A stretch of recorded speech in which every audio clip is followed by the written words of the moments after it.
என் பெயர் யூசுப் பின் அஹ்மத். நான் இஸ்லாமிய அறிவின் ஒளியை பரப்பிய ஒரு முஸ்லிம் அறிஞன்.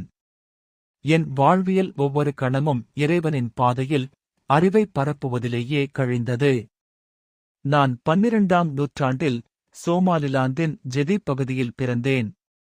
என் இளமை காலம் மத அறிவை தேடும் தாகத்தோடு கழிந்தது. சிறு வயதிலேயே குரான் முழுவதையும் மனப்பாடம் செய்தேன். என் ஆசிரியர்கள் என்னை அல் கவ்னேன் 2 கண்டங்களின் ஆசிரியர் என்று அழைத்தனர்.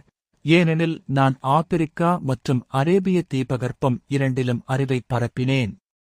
என் கல்விப் பயணம் என்னை அல் அஸ்ஹர் பல்கலைக்கழகத்திற்கு இட்டுச் சென்றது.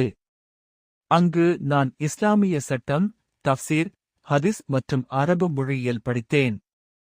என் ஆசிரியர்களில் புகழ்பெற்ற இமாம் அல் கசாலியின் போதனைகள் என் மீது ஆழமான தாக்கத்தை ஏற்படுத்தின. நான் கற்ற ஒவ்வொரு அறிவும் என்னை இறைவனின் நெருக்கத்திற்கு அழைத்துச் சென்றது. என் வாழ்க்கையின் திருப்புமுனை என் தாயகமான சோமாலிலாந்துக்கு திரும்பியதுதான். அங்கு நான் இஸ்லாமிய கல்வியை பரப்புவதற்காக பல மசூதிகள் மற்றும் மதரசாக்களை நிறுவினேன். என் முக்கியமான பணி சோமாலி மொழியில் இஸ்லாமிய நூல்களை எழுதியதாகும். அரிசாலா செய்தி என்ற என் நூல் சோமாலி முஸ்லிம்களுக்கு இஸ்லாத்தின் அடிப்படைகளை கற்பித்தது. என் எழுத்துக்கள் எளிய மக்களின் மனதை தொடும் விதத்தில் இருந்தன. நான் ஒரு சூஃபி துறவியாகவும் வாழ்ந்தேன். என் போதனைகள் இறைவனின் அன்பை மையமாகக் கொண்டிருந்தன. மார்க்கம் என்பது இறைவனை நேசிப்பதும் அவருடைய படைப்புகளிடம் கருணை காட்டுவதும்தான் என்று எப்போதும் போதித்தேன். என் கவிதைகள் இறைமையின் அழகைப் பாடின. என் மாணவர்களில் பலர் பின்னர் பெரும் அறிஞர்களாக விளங்கினர்.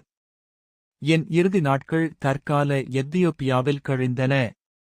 என் வாழ்க்கையின் சாரம் 3 வார்த்தைகளில் அடங்கும்: அறிவு, அன்பு, தொண்டு. நான் ஒரு ஆசிரியன். நான் ஒரு கவிஞன். நான் ஒரு தியாகி. ஆனால் மேலும் மேலும் நான் இறைவனின் ஒரு வெறும் அடியான்.